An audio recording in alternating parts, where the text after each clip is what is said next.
This is actually a fascinating, I think probably the most interesting part of the Bayeux Tapestry, because let's keep going. I'm going to show you, we see, oh, wait, hold up. Who is that? Look at that guy, man. That's one handsome piece of upholstery. Okay, what's up, guys? So we're going to try this. We're going to see what happens. Who knows? Anyway, this page is going to be dedicated to the neglected areas of history, both the events and people. I feel like there are some really epic stories out there that sort of just get brushed over and all completely ignored. So I'm going to try and deep dive them and hopefully make them as entertaining as possible. We'll see. So please join me on this journey through history as we look into the Battle of Stamford Bridge and the end of the Viking era. I know Battle of Hastings and the Norman invasion of 1066 have been sort of beaten to death in terms of being reviewed. I mean, you know, I'm sure anyone who's educated in England has definitely, this has been smashed into their brain. And you've probably seen videos on it. It was, rightfully so, it's a very important part of history. But I feel like the Battle of Stamford Bridge and the whole Viking invasion that immediately preceded it tends to be not ignored, but brushed over. And sometimes it is just ignored, which is a shame, because I feel like there's some really good characters, there's a really good story in there, and there's some great sources as well. Now, we really can't jump into the battle without like a ton of backstory, because you're not going to know who these people are, you're not going to know why they're fighting. I don't really want to assume that you would know, at least know the in-depth story of their background. What's cool about this is we have some really cool, interesting sources that we can use. Probably the most prominent. It doesn't have the battle that we want in the tapestry in the source, but the Bayeux Tapestry is like really, really cool. It's essentially a comic book that tells the story from the death of Edward the Confessor to the Norman invasion and the Battle of Hastings and all that. While it doesn't have our battle, it does help set up the backstory, and it also we can identify the characters. At least Edward the Confessor and Harold Godwinson. So let's look at that.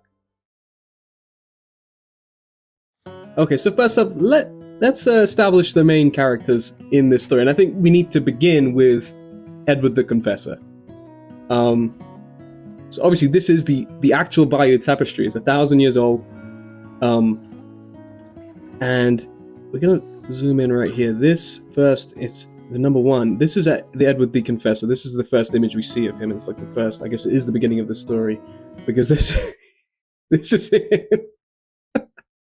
Why did they draw him like this? What is that? I'm the king. Oh, he did him dirty there. That was okay. So that's Edward the Confessor. We're definitely gonna use that image of him. I've looked at this before. I've never zoomed in on his face. That's Edward the Confessor. I'm definitely gonna use that image for the map that I will get onto next. Okay, so hold the applause. I understand this is probably some of the best graphics you've ever seen. Look, it's a talent. I don't want to talk about it. I don't want to brag. Okay, so here's Edward the Confessor. This is, I need to emphasize, he is the king of England at this point, 1065 into January 1066. He is the king. There's a beautiful picture of him. I mean, geez Louise. And you know what, actually, I forgot to say, we actually have a contemporary source that states what he looks like. Like, so someone wrote it down in one of the sources called Vita Edwardi Regis. And it states, he was a very proper figure of a man, of outstanding height and distinguished by his milky white hair and beard, full face and rosy cheeks, thin white hands, and long, translucent fingers. Look it up, that's what it says. In the rest of his body, he was an unblemished royal person, pleasant, but always dignified. Okay, so there you go, Edward the Confessor. Down here we have Harold Godwinson. He's the Earl of Wessex at this point. He is not king. He is Harold Godwinson, Earl of Wessex, very powerful man. Down here we have William the Bastard. Now I know what you're saying. You're saying, wait, Jamie, that that's William the Conqueror. Clearly, look at him. We all know that face. That's William the Conqueror. No, that is William the Bastard. He hasn't conquered yet. Chill. That is William the Bastard. Look it up. I didn't make it up. That's his name. Let's go up here, and we're going to see Harald Hadrada. He is going to be the main focus of this story, really. I mean, we're going to do a deep dive into his life because it's fascinating. And obviously, the title of this is The Last Viking. He is the last Viking. It's all about him. So yeah, I use this map because I'm a visual learner. I do well with identifying places and people, like when I can see it on a map. I don't know if you are, but this helps. Now, the crux of the issues that arise in 1066, as you can probably imagine, are to do with succession, as they always are. I mean, I feel like that's a recurring theme whenever you look at, and not even that part of history, just like all history. Basically, as far as we know, Edward the Confessor gave contradicting claims in regards to succession. There were contested ideas of what his intentions were, and historians don't agree to this day, like what the went on. But William the Bastard did have a very legit claim. There is solid evidence to suggest that Edward declared William his successor. But there's also a fairly solid claim that Edward also gave a deathbed declaration and made Harold Godwinson his successor. So, yeah, I don't know. Historians don't know. They don't agree. I'm not going to tell you one is right, one is wrong. What we do know is that William probably had the edge in terms of who the throne likely belonged to. And I always say that because there's good evidence to show that Harold Godwinson had previously admitted that William was the rightful heir. He'd apparently met him in Normandy and all this other stuff. But he then claims all of that is just completely overrode by the fact he got a deathbed declaration to make Harold Godwinson the king. I don't know, again, whatever. We then have a third claim out of nowhere, which is our boy Harald Hadrada, who we're going to really deep dive on this guy. Whose claim, it was very vague. It was way less legit than both Harold Godwinson and William the Bastard.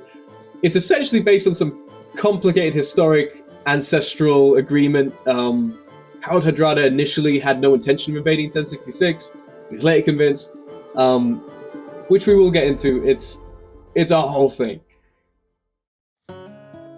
So we can actually use the Bayeux Tapestry to tell this part of the story. It's scene 27-28. And here's our boy Edward the Confessor. He's not looking too hot. He's not looking too great. I don't feel so well. Oh god! And he's got look, hey, those are long translucent fingers. They're true to the description, man. I mean, everyone in this thing's got long fingers. The court of long fingers there, man. Jeez. So there he is, not feeling too hot, and as we can see here, he is dead. Edward the Confessor dies in January 1066. This is actually a fascinating, I think probably the most interesting part of the Bayeux Tapestry, because let's keep going, and we show you, we see, wait, hold up. Who is that? Look at that guy, man. That's one handsome piece of upholstery. That's some handsome stitching right there. Look at him. Okay. Why is he so... Okay, anyway, so here we go. We've got Harold Godwinson crowning himself King of England due to that deathbed declaration. Look at this guy. This guy knows what's going to happen, man. He's seeing the future. He knows what's going to happen. He's not so sure about this. So there he is, crowned king. But I think what's probably more interesting about this is, so we see all these guys looking confused. Let me see this. What are they looking at? Why are they pointing? It's like, what is that? I don't know. What is that? This is what they're looking at. Look at this. This is a 1,000-year-old document. It calls it a star, so that's what stellar means, a star. This is Halley's Comet. Of all the times for a comet to shoot across the sky, this 1066, immediately after, well, a few months after the death of the king, this happens. And of course, you know, like, think about yourself as a medieval peasant or a medieval noble. You see this thing in the sky, that's a sign. And of course, they took it as a sign. And that's probably why 1066 is such an eventful year. And this was Halley's Comet. Scientifically, they have proven that in 1066, it did come across the night sky. And what's interesting is they say that there's another source in the Anglo-Saxon Chronicle that describes it. And it states that it was as bright as a quarter of the moon, which, I mean, you look at the moon and think about a quarter of the moon and it's shooting across the sky. That's a pretty significant thing. You know, this was no small little line in the sky. It wasn't no shooting star. This was a significant sighting. So of course people freak the fuck out. You know, as you would. You know, but I think that's, you know, I think it's really interesting. I think it's just a really cool little Easter egg that's just hidden away. And it's important enough that they included it in the Bayeux Tapestry. I think what else is interesting is, according to the sources, Harold, our boy, and here he is, over here. He took it as a bad omen for the year to come, while William the Bastard took it as a good omen. So I don't know. Take that for what it is. That's interesting. That they both had different outlooks on what the Halley's Comet meant. You know. So Edward's death in January obviously initiates the show that is 1066. As stated, Harold claims on Edward's deathbed that he was confirmed successor. Again, who knows? We can now introduce a new character called Tostig, and you'll see. All right? You'll see. Tostig is the brother of Harold Godwinson. Before the death of Edward the Confessor, he was named Earl of Northumbria, which is a significant position. It was his own kingdom before England was unified. So I mean, it's a significant position with a significant host. We don't have a picture of Tostig. I don't think he's in the Bayeux Tapestry. If he is, he's not labeled. I've really looked into it. I cannot find a picture of him or any sort of drawing of him. So we are going to depict him with a picture of a rat. You'll understand as the story progresses why he is being depicted as a rat. So in 1065, a year before the events we're about to look into, our boy Tostig, the rat, was deposed from his position as Earl of Northumbria. For like a ton of factors, all pretty legit. He was like oppressive to the people of Northumbria. There was a source called the Vita Edwardi, like that pronunciation, which is otherwise sympathetic to Tostig, and it states that he repressed the Northumbrians with the heavy yoke of his rule. And I feel like, okay, what the fuck did he do? He raised taxes in a historically low tax area. Northumbria wasn't taxed as highly as the south. His finances were a mess. He didn't do enough to combat the Scots who were raiding. I mean, which was a common thing in Northumbria. There was like a consistent problem that they had for hundreds of years at that point, that the Scottish raiders would come down and just take their shit. He himself was from the south. And anyone who lives in England knows, even to this day, Northern English people don't like to be ruled by Southerners. That's just a statement of fact, and it was the same back then. So he was overthrown and replaced by two brothers called Morcar and Edwin.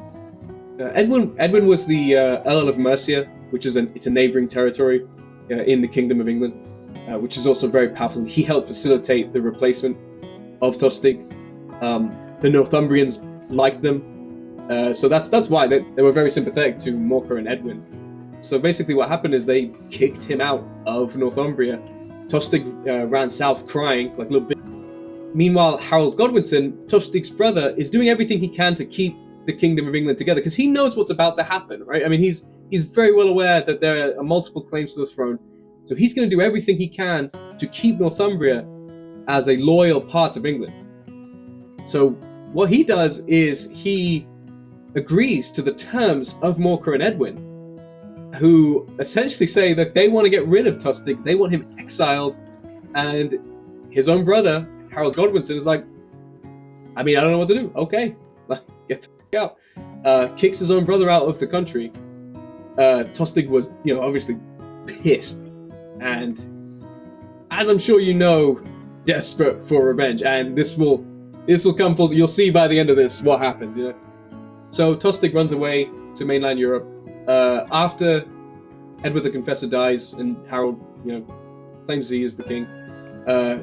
His brother Tostig, while in what is now Belgium area, he goes to Normandy, which is right next door, goes to William the Bastard at this point, and says, let's go. I'll help you. I've got friends. He at this point Tostig had made allies with the Scots who were raiding his own territory, the whole thing, and he says to William the Conqueror, I will help your invasion if you give me back my position as Earl of Northumbria. William at this point was not ready for the invasion. He was preparing, but he wasn't ready. So William the Bastard gave Tostig a small force of ships to essentially start raiding England and hopefully soften up his future target. Tostig raided he raided a few coastal areas of southern England. He then sailed further north, where his old enemies Morcar and Edwin were waiting for him. But he goes all the way back there, and he gets his ass kicked by Morcar and Edwin again, and kicked out of the country, which must have stung. So his forces were completely destroyed. He then runs away to Scotland, where his new friends are, and he stayed there for the summer of 1066.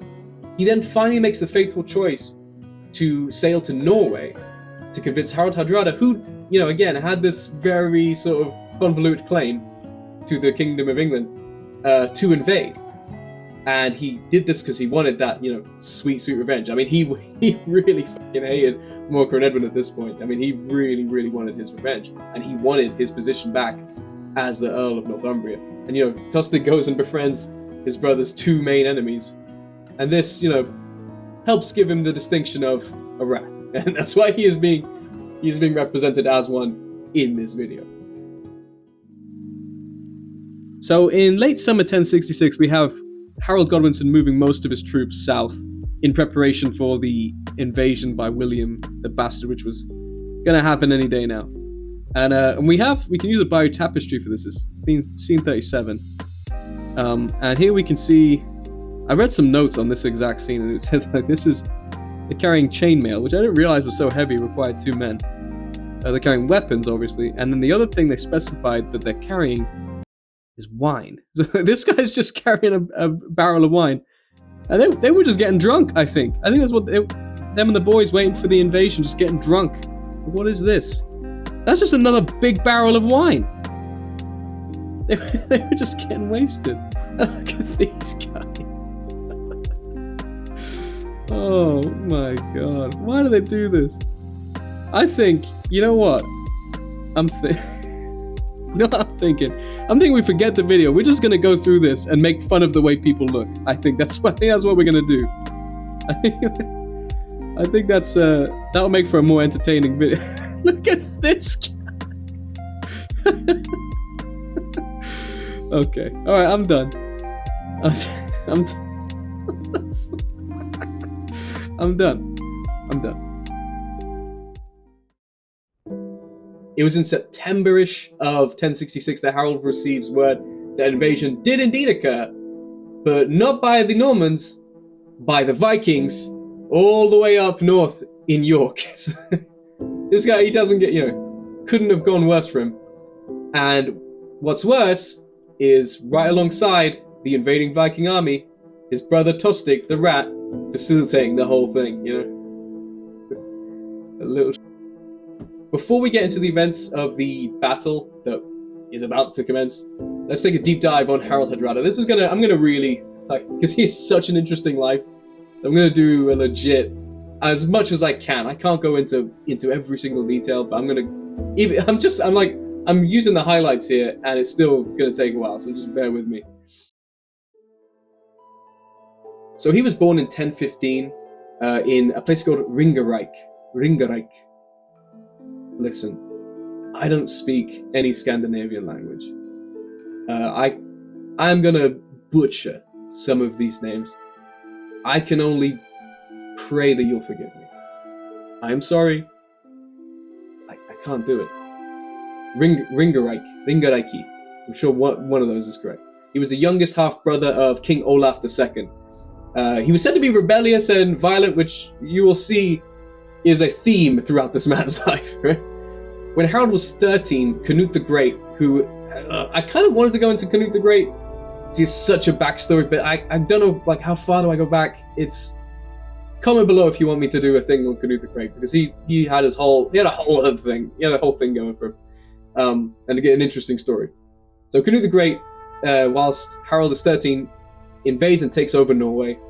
2 years later, Harold, when he's 15-ish, helps his deposed brother, who, as I said, was the king, launch a rebellion to try and take back the throne of Norway. It fails. It culminated in the Battle of Stiklestad. Again, it didn't end well for our boy. He lost the battle. His brother was killed in front of him. He himself was pretty seriously wounded. All contemporary sources from that battle say that he fought, with ferocity and all this. Like apparently, this 15-year-old was giving them the business. After the battle, our young and defeated Harald Hadrada escaped. He sought refuge in the east. He crossed the mountains into Sweden. He kept going, and he arrived in a territory called Kievan Rus. Is a huge territory that's kind of, it's like Eastern Europe, a bit of Russia, a bit of Belarus, a bit of Ukraine. It obviously doesn't exist anymore, but it was a territory that's where he ended up. He had a distant relative of the wife of the guy who ruled that, called Yaroslav the Wise, which the name. I wish wouldn't it be cool? Like if I had the name, it was just like Jamie the Wise. Like how does one adopt? Like what do you have to do? Probably not do this shit. Anyway, Yaroslav, he saw the military potential in Harald Hadrada, which I guess at this point, we don't know, but apparently it must have been evident. He made him a captain in his army, and during his service under Yaroslav, he fought against the Poles and like steppe nomads and a few other groups. During this time, he grew his military skills and his prestige. After several years of serving there, he eventually moved south to Constantinople. And this is during the days of the Byzantine Empire, so this is the leftovers of the Eastern Roman Empire. And it was here that he joined the Varangian Guard. I've read that word 1,000 times. I've never looked into how it's pronounced. I'm not doing well on pronunciations today. The Varangian Guard. We're going to call it the Varangian Guard. Who they were essentially this elite military unit. They were tasked with protecting the emperor, who at the time was Michael IV. And during this time, he was involved in these wild military adventures in the Middle East and in the Mediterranean. He was involved in over 18 major battles. And he eventually became the leader of the Varangian Guard, which is wild. The Scandinavian. Keep in mind that the Varangian Guard was actually typically manned by foreign troops, like the Anglo-Saxons, Normans. You can find them all sort of involved in the Varangian Guard. They like to have foreign mercenaries be in control of it, so they didn't sort of have a personal stake. It's a whole thing. Again, if you want me to do a video on the Varangian Guard, comment. I'll see what I can do. He was like fighting Arab pirates on the Mediterranean Sea. He undertook a campaign into Mesopotamia. He took part in campaigns in Jerusalem, the Holy Land. He went on some like significant expedition in Sicily and fought against like other mercenaries. It's like it's very sort of film-like, And he was then eventually deployed to Bulgaria in 1041, where he essentially became famous in the Byzantine Empire for winning like a ton of honors as a brave foreign mercenary, winning glory for the empire. However, when the Byzantine Empire, Michael IV, the guy who had initially hired him, when he died, there was sort of this struggle between Michael V and some powerful empress. Our boy would essentially end up imprisoned in Constantinople. We don't really know why. The sources all say something different. There was a bunch of accusations there, and they're all sort of wishy-washy. So according to one source, it states that during an uprising against the new emperor who had imprisoned him, Harold had escaped his prison with the help of like his former Varangian Guard buddies, and he apparently dragged this emperor out of his sanctuary and personally blinded him. Which again, it's very Hollywood-esque. I don't know. It's crazy. Anyway, so during his time as a member of the Varangian Guard, he became like crazy rich, because every campaign he went on, he also engaged in plundering, which was like one of the perks of being in the Varangian. Like, whatever you did, if you besieged the castle, you got a portion of that gold that you found in there, So he ended his career in the Varangian Guard like rolling in it.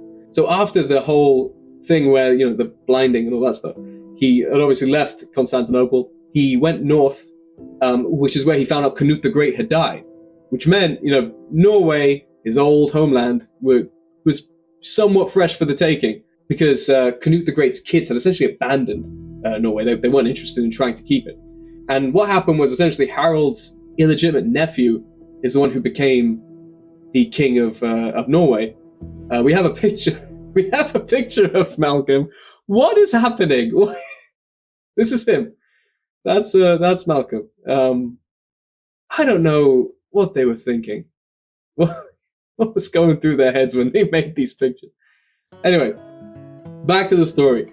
Harald leads an army into Norway. Instead of fighting his uncle, Malcolm... Okay, stop. So, future Jamie here. I have become aware that I have misquoted the name of this individual. His name is actually Magnus, and I don't know where Malcolm came from. That is not his name. I apologize. I'll keep using it throughout this video, you'll see, but his name is Magnus. Magnus the Good. I apologize. He knew better, so he was like, fuck that. I'm not gonna try and fight this guy. He's clearly tough as nails, and he's ungodly rich. So they came up with some convoluted joint governance plan, where they both shared power. Harald and Malcolm, they didn't meet very often, because apparently whenever they did meet, it would turn into fisticuffs, they did not get on. So they both ruled Norway, but separately. It was a whole thing. Anyway, luckily for our boy Harald Hadrada, Magnus dies of natural causes, and that just left him the throne. And at that point, he became the sole ruler of Norway. Harald, who is now king of all Norway, still had greater ambitions. He was an ambitious guy.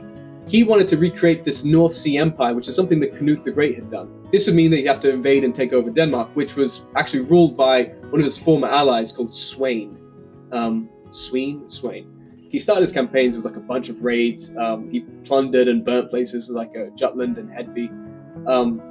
He struggled to tie down Sweyn's army, so they were a very mobile army, and he couldn't tie them down to get them into a pitched battle.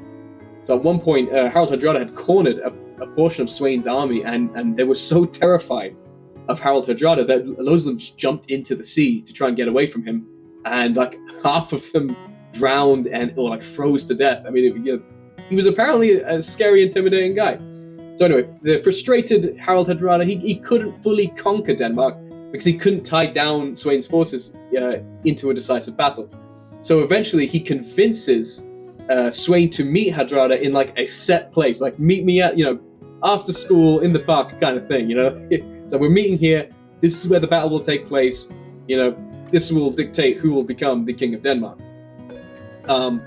So Hadrada comes with all his boys, waits for Sweyn to show up. Sweyn doesn't show up. Hadrada at this point obviously frustrated with Sweyn because he's being a coward. So because he was a no-show, he sent half of his forces home.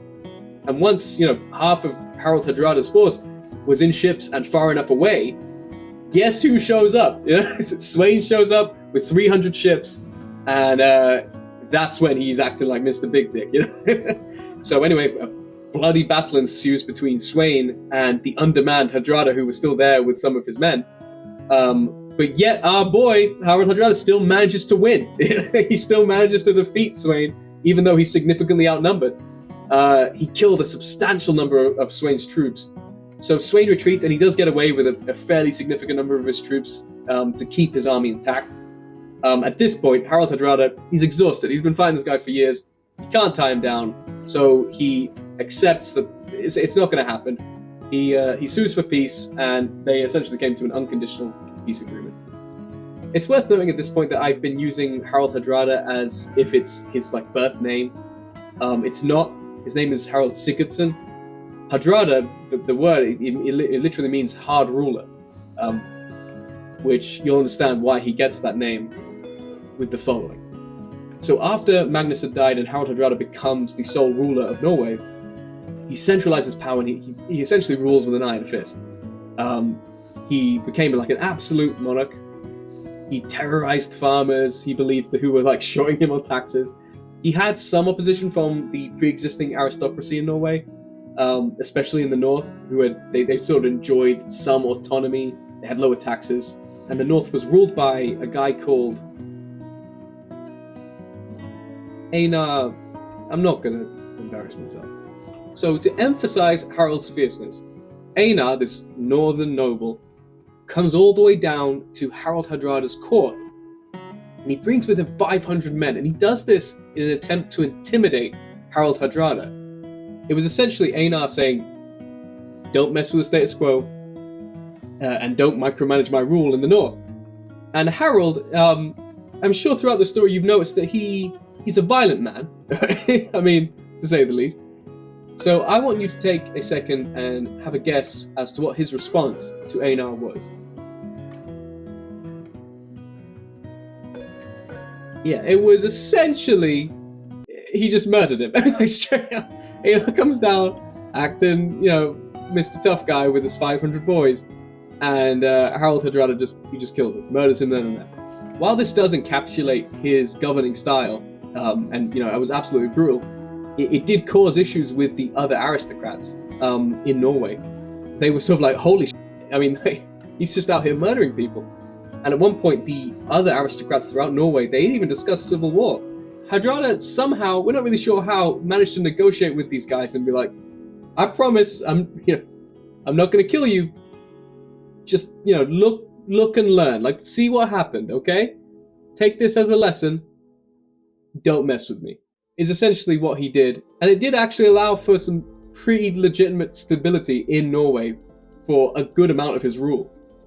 So, anyway, to cut a ridiculously long life story short, this guy was essentially a brutal warrior. He had an extensive lifetime worth of combat experience. You sometimes hear people question why Harald Hadrada even attempted to invade England. He had two opposing armies, the Anglo-Saxons and the Normans, that he knew he would have to fight at some point. Both of those armies he knew were larger than his own. But I feel like you have to take it from his perspective. The man had fought and won battles literally across the known world. From the snowy farmlands of Norway, all the way down to Mesopotamia, in the middle, like where Iraq is now. And he'd in Jerusalem, Bulgaria, Italy, he'd been all over the world. He'd fought countless different enemies, and he'd won consistently. And he also kind of technically overthrew one of the Byzantine emperors. I mean, he deserves an air of arrogance because he's using his life experience as evidence as to why he can win. So I don't blame him. And of course, the little rat Tostig shows up and is like, hey, I'm the brother of Harald Godwinson. I know his ways. I know that this can succeed, and I can help you because I've got Scottish friends. So, and also, he had Scottish friends, and he had a whole retinue of soldiers from Flanders, because his wife is from there. Whole other story. So of course, when Tostig shows up and propositions Hadrada to take over England, Hadrada's like, yeah, you make a solid point. I can see this working. This is a legitimate thing that could happen. Especially he knew the bulk of Harald Godwinson's forces were in the south, awaiting the invasion from William the Bastard. Now, in an ideal world, he would have hoped that they would have fought, and then he could come in and fight the remnants of whoever won, and therefore succeed. So his plan, it wasn't far-fetched. I feel like some people are like, oh, this was foolhardy. No, the logic was there. So now let's get back to our initial timeline. September 1066, Harald Godwinson and his boys, drunk as all in the south of England, awaiting William the Bastard to make landfall.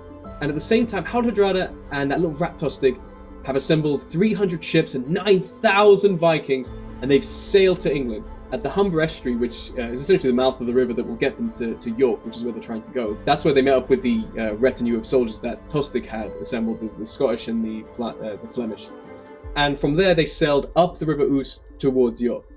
Just a quick tidbit. River Ouse, O-U-S-E, literally just means water in Brittonic Celtic, so it's like river water. Okay. Anyway, I just think I find it weird. There's a lot of dumb named rivers in the UK, especially in England, and it's just, I think it's funny. It was at this point, give or take, Harold Godwinson had heard that Hadrada had launched an invasion, and his brother Tostig was in tow, which must have pissed him off. It couldn't have come at a worse point, because Harold Godwinson had been waiting for this invasion from the Normans for months, and his levies, a levy is essentially, it's a forced conscript, essentially, and they were signed up for like 2 months of service. And at that point, the 2 months were up, so he had to send home like half of his army. All that was left were about 3,000 professional housecarls, which are essentially they were mounted knights. And he had to put his faith in the Northern Earls, which, again, we're going to go back. Morcar and Edwin, remember those guys? Those are the guys who are going to be responsible for defending Northern England from the Viking invasion. Now back to the north. So Harald Hadrada and Tostig, they sail up the River Ouse, and they disembark on the left bank, close-ish to York. And Edwin and Morcar, the guys who ousted Tostig, those are the guys who showed up to face the Viking force. And you just know, Tostig, the little rat, showing up with 9,000 Vikings, it must have had the most punchable smirk on his face when he showed up and he saw across the battlefield Morcar and Edwin with a significantly smaller force, wholly inexperienced. I mean, like I said, the bulk of the Anglo-Saxon army was down south with Harold Godwinson. Edwin and Morcar had been left with a skeleton force because they didn't expect this to happen. So you just know that Tostig is so smug at this point. So while the Anglo-Saxon force was mostly inexperienced levies, they did have a decent-ish number of professional housecarls. It wasn't looking good for them. So anyway, this event that is about to occur between Edwin and Morcar and Harold Hadrada and Tostig, this would become known as the Battle of Fulford. So for some reason or another, we know that during this initial phase, Harold Hadrada's forces were fragmented. They weren't all in one position, lined up, in a shield wall. They were slowly but surely making their way to the place where the battle would occur. On the other side of the river were the Anglo-Saxon forces. At this point, for a very short period of time, the Anglo-Saxon forces actually outnumbered the number of Vikings that were on the field. The problem was that the river was at high tide, so they couldn't get across to attack them whilst they were all disjointed. So they just kind of had to stand there and watch as, on the other side of the river, the Vikings slowly but surely reinforced their troops. So when the tide actually got low enough, the Anglo-Saxon forces did actually initiate the battle with a significant charge, and they did a good amount of damage against a larger force. The problem is, as I said, they were still reinforcing that line, and slowly but surely they worked their way around and actually surrounded the soldiers that had charged into the Viking position. So they were completely outflanked, and also there was a section of the Anglo-Saxon soldiers who were stuck because of the swampy terrain. They couldn't retreat. And as the battle continued and as they were surrounded, they saw that they were going to lose. And a section of the Anglo-Saxon army who had broken away had essentially beelined it back to York to make a final stand and oppose the Viking army, and hopefully they could outlast them. So Edwin and Morcar, they do actually escape with their lives from this battle. And the story doesn't end there in defeat. They do go on and they launch a rebellion in 1068 against the Normans. Spoiler alert. The battle was, I think, more significant than the Vikings thought it would be. They lost about 1,000 men. The Anglo-Saxon side, we're not really sure how many casualties, but the sources say it was significant, so you can probably guess. I mean, a good amount of them died. So the defenders of York, the ones who ran away from the battle, they knew they couldn't hold out against the Vikings. So they essentially made a peace agreement with them. They'd surrender, they'd give the Vikings hostages, which it's a common practice at that point to give the enemy hostages. I guess it helps with negotiation. And in exchange, the Vikings wouldn't force entry into the city and loot the place. We don't know this for a fact, but some of the sources say that this had to do with Tostig. So he'd initiate the negotiations. And he likely promoted this agreement because he didn't want his city, York would be the capital of Northumbria, the territory that he wanted to be the Earl over. He didn't want to see that city destroyed by the Vikings. So he, again, rat, he got his way. So the Vikings weren't ignorant to the fact that there was a larger fighting force of Anglo-Saxons in the south, and they also knew at this point that there had been no Norman invasion yet.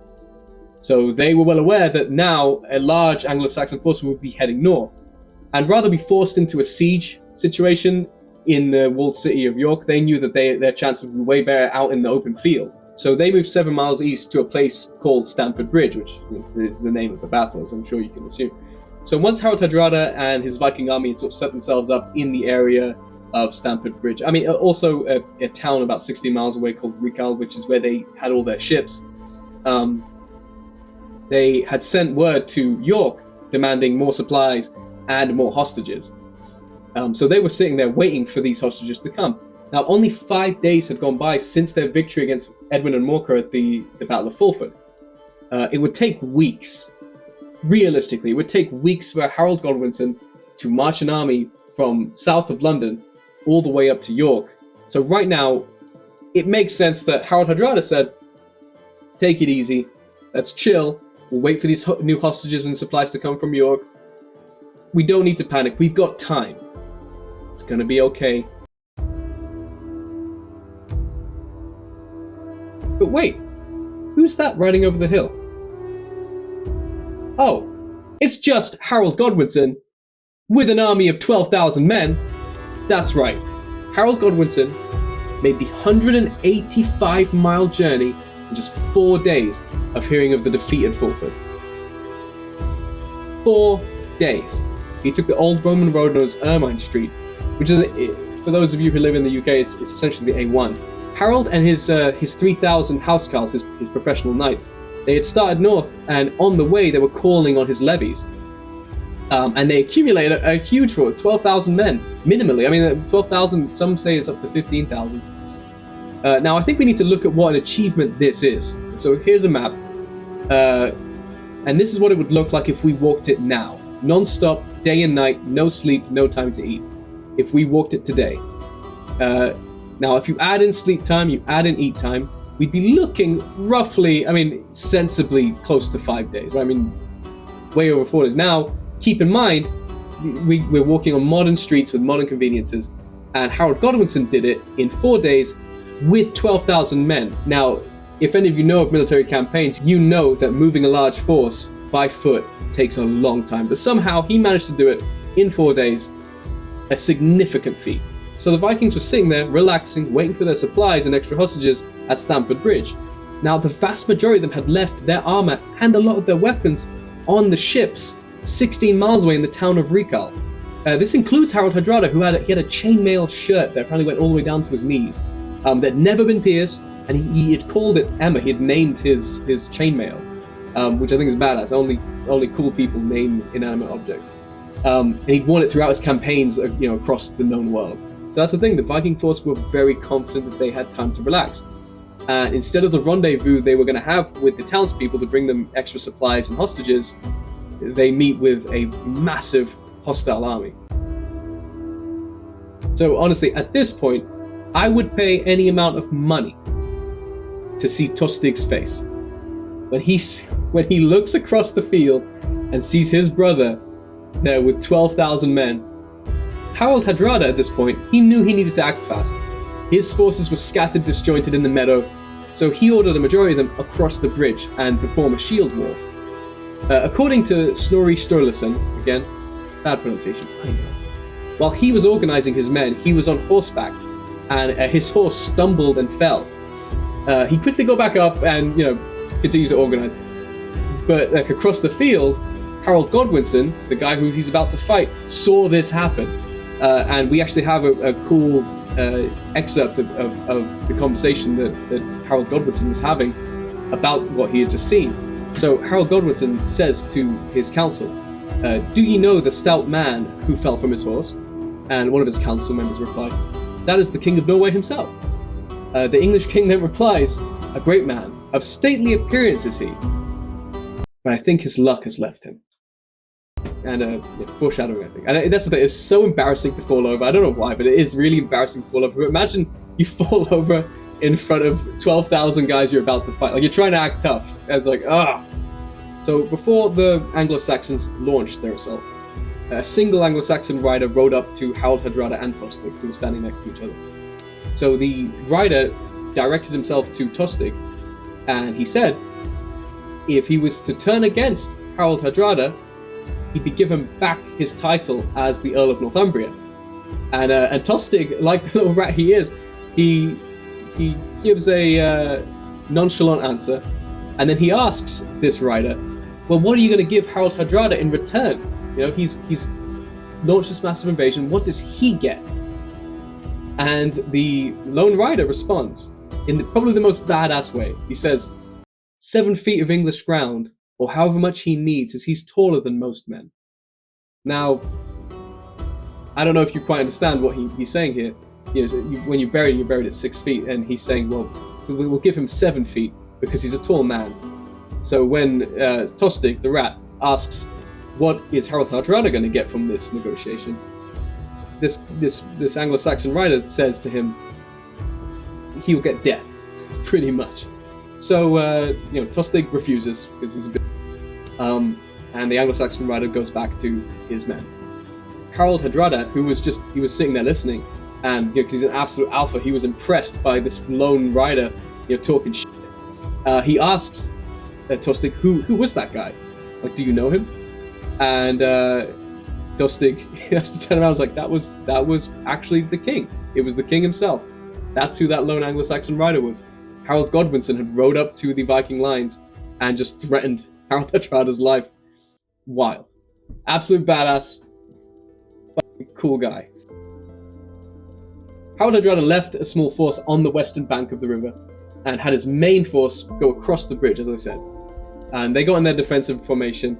There were roughly 3,000 extra Viking troops all the way 60 miles away at Rikal, guarding the ships. So the first thing Harald Hadrada did is he sent a rider to go get them to reinforce his troops. He saw, like, there's no battle that way.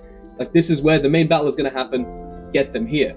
But you knew, I mean, it was 16 miles away. But as you can see here, it's a 6-hour walk today with paved roads. They'd be running over natural terrain, and they would, obviously be very late to the battle. And so let's get into the battle. It begins with the Anglo-Saxon force under Harold Godwinson charging towards that small garrison that had been left on the other side of the river. They are essentially just decimated. They were only there to slow down the Anglo-Saxon force to allow the Vikings to get into proper formation. Because it's not a quick thing to get into formation when you have 8,000 men. After they slaughtered this small garrison, they reached the bridge. And I think this is where probably one of the most interesting parts of the story occurs. So basically, a lone Viking stands on the bridge with an axe. And he would literally alone hold off the entire Anglo-Saxon army long enough for the Vikings behind him to form up a shield wall. And we're 99% sure this actually happened. Because there are several contemporary records that reference this one guy. And one of them, which is the Anglo-Saxon Chronicle, and the Anglo-Saxons were the winners. So they were referencing an enemy's bravery. So it actually happened, So let's look at some of the sources regarding this guy, because this guy deserves attention. I feel like we can't overstate this guy's bravery. So in the Anglo-Saxon Chronicle, it states, but there was one of the Norwegians who withstood the English folk, so that they could not pass over the bridge nor complete the victory. An Englishman aimed at him with a javelin, but it availed nothing. Then another came under the bridge, who pierced him terribly inward under the coat of mail. So that's a horrible way to go, but wild. Henry Huntingdon, who wrote his account a few decades after the event, he says, here a single Norwegian, whose name ought to have been preserved, I agree, took post on the bridge, and hewing down more than 40 of the English with a battle axe, his country's weapon, stayed the advance of the entire English army until the 9th hour. So wow. Big respect to that guy. I mean, regardless, he's sacrificing his life for his comrades. The man deserves respect, and he did it in the most badass way possible, of stopping an entire Anglo-Saxon army on his own with a fucking axe. Jesus, what a guy. So after he was killed, the Anglo-Saxon army obviously rushed across and began a fierce battle with the Vikings. And they held strong, and they were outnumbered, but there was persistent Anglo-Saxon assaults on the line, and to the point that they eventually encircled the Vikings. There was a shield circle rather than a shield wall of Vikings. And with that, they started to persistently attack this shield circle. Apparently, according to the sources, Harald Hadrada was jumping in the hottest areas of this action. Whenever he saw that there was like a significant fight, he would be there hacking away. So we actually have an account by Snorri Sturleson again. And you can actually find his whole his written saga about King Harald online. It's on the Gutenberg.org. I'll put the link in the description. So this is quoting him directly. King Harald then was in a rage and ran out in front of the array and hewed down with both hands, so neither helmet nor armor could withstand him, and all who were nearest gave way before him. And I feel like that just personifies Harald Hadrada, a wild, dangerous Viking. But fortunately, we're getting to that point. During the heat of battle, Harald Hadrada was shot with an arrow through the windpipe. This wound would be fatal, and he would unfortunately die. The Viking, who had fought across the known world, won countless victories, had finally been killed in battle. So after Harald Hadrada was killed, Tostig, the little rat, took up the king's banner and attempted to rouse the troops, because at this point he knew he was fucked. There was a deliberate pause in the fighting at this point, since the Viking leader was dead. Harold Godwinson shouted across the shield wall to Tostig, and he offered peace and quarter to the Viking army who was still alive. Quarter means essentially that you surrender and they won't kill you, right? The Viking army responded before Tostig could answer, which I think is pretty funny, and they shouted they'd rather die than accept quarter from an Anglo-Saxon. I would love to know what Tostig would have said. I wonder if he would have been like, yeah, I surrender. Yeah. Probably would have, knowing him. A man named Arnor Jarlaskald. Let me know how that pronunciation was. I feel like I got that one. He was essentially Harald Hadrada's poet laureate. And he definitely lived during the events, and he might have actually been there at the time. We're not really sure. Anyway, he wrote a poem about this exact point in the battle during the pause. And this is how it went. The king whose name would ill do us scare, the gold-tipped arrow would not spare. Unhelmed, unpanzered, without shield, he fell among us in the field. The gallant men who saw him fall would take no quarter, one and all. Resolved to die with their loved king around his corpse in a corpse ring. So after the Viking army refused to surrender, each side began their war cries and the battle resumed. It was at this point Tostig, the rat, was slain. And I'm annoyed because none of the sources specify how he was killed or who killed him. We know at this point, after the battle resumed, he was killed. So there you go. The little rat who had a tantrum because the Northumbrians didn't like him and eventually caused thousands of deaths was dead. Now the Anglo-Saxons at this point, they were clearing out the resistance that was left. The battle was over. The Vikings had lost. However, remember those 3,000 men who were over in Rikal, who had a 16-mile trek to make? They showed up finally, right? This has been hours of fighting, and they show up at this point. They had literally ran like 18 miles, and a bunch of them had fainted from exhaustion. Others were stripping off their armor due to heat. So it was this wild scene where all these fully armored, because keep in mind these guys had the armor because they were at the ship, so they came fully armored, unlike the Viking force who the Anglo-Saxons had just beaten. But they showed up, throwing up, like exhausted. They were led by Harald Hadrada's soon-to-be son-in-law. He was betrothed to Harald Hadrada's daughter. This charge went as you can expect. Granted, the Anglo-Saxons themselves were exhausted after hours of fighting, but this small force of 3,000, it was a fool's errand. They were essentially slaughtered. The sources state specifically that the majority of them were killed. They say some were drowned, attempting to run away across the river, and others were burned. They don't specify what they mean when they say burn. I don't know that I want to know. Use your imagination. I don't really want to look into it. And it's also worth noting that a few did surrender. One of which was Harald Hadrada's 16-year-old son, who would become Olaf III of Norway. I mean, he'd become the king. In return for their lives, Harold Godwinson essentially forced the survivors to promise to never attack England again. And Harald Hadrada's son, Olaf, would go back to Norway and he'd become king, and he'd rule for 30 years, and he'd later go on to be known as Olaf the Peaceful. And I wonder if that has anything to do with his father being such a violent tyrant, that he actually had this very famously peaceful reign over Norway for 30 years, and he died of old age. So the defeat itself, it was so significant, with such a high death toll, that the Viking force only needed 24 ships to carry them back to Norway, of the 300 that they'd arrived with. And according to the sources from half a century later, the battleground itself was so easily identifiable due to the significant piles of bones that, this is quoting, that bore witness to the heavy casualties on both sides. So it was no small thing. It was a huge battle with a lot of death. And honestly, that's it. That's all I got for you, man. That was the end of the Viking era. He was the last Viking. It's pretty universally accepted among historians that this is the closing end of the Viking age. I'm sure many of you know, or at least can decipher what happens next to our hero, Harold Godwinson. It was a mere 3 days after the victory at Stamford Bridge that William the Bastard invades southern England. Maybe that comment was a bad sign after all.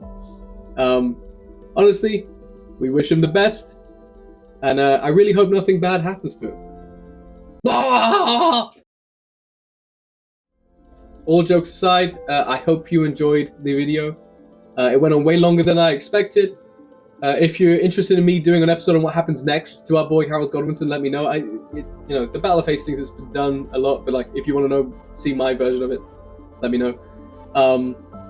Please like and subscribe. I know we have such a small community, but honestly, if it's even 5 of you, if it's 1 of you watching me do this, it's worth it, So thank you for honoring me with your presence. Thank you for watching.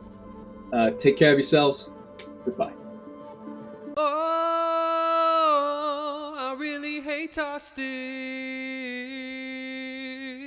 Oh, I really hate our stick. Oh, I really hate our stick. Oh, I really hate our stick. Toss stick.